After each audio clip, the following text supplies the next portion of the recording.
আসসালামু আলাইকুম। কাছে দূরে যে যেখানে আছেন আশা করি আল্লাহর রহমতে ভালো আছেন। তো আজকে আমি ছোট একটা রেসিপি নিয়ে আসলাম। তো টমেটো সস বানাবো। তো এখানে রসুন, পেঁয়াজ, আদা আর শুকনো মরিচ, দারচিনি, লবঙ্গ এগুলি নিয়েছি। আর পরিমাণ মতো লবণ দিয়ে দিলাম। তো এখন তো টমেটো অনেক সস্তা, তো এই সুযোগটা কাজে লাগাইলাম। তো আপনারাও কাজে লাগাইবেন, আর খুব অল্প সময়ে আপনারা এই টমেটো সসটা তৈরি করতে পারবেন, আর অল্প খরচে। তো এখানে তো কথায় কথায় বসিয়ে দিলাম, টমেটোটা সিদ্ধ হইতেছে। তো এখন একটু আবার নাড়াচাড়ায় দিব, না হলে আবার তলাতে লেগে যায়। তো তাই তো একটু একটু করে নাড়াই দিতে হইবে। আপনারা ঢাকনা খুলে আবার একটু করে নাড়াই দিবেন। তো আবার একটু ঢাকায় দিলাম, আর একটু সিদ্ধ হওয়ার বাকি ছিল। তো এখানে সিদ্ধ হয়ে গেল। তারপর আপনারা ঠান্ডা করে নেবেন।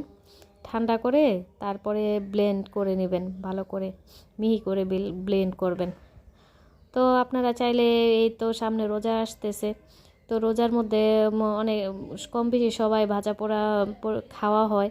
তো এই জন্য সস আমাদের নিত্য প্রয়োজনীয় জিনিস এখন হয়ে গেছে। তো লাগে।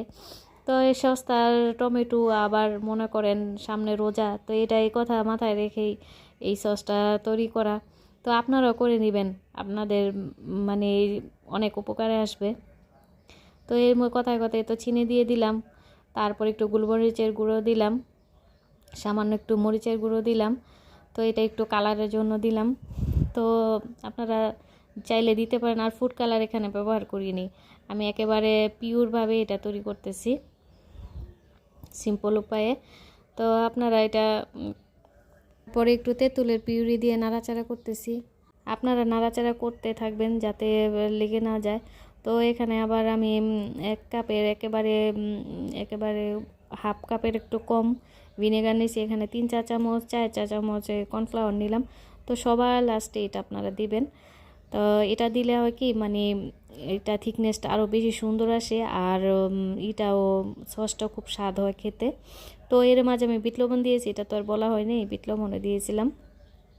তো এই যে দেখেন আমার সসটা রীতিমতো তৈরি হয়ে গেছে।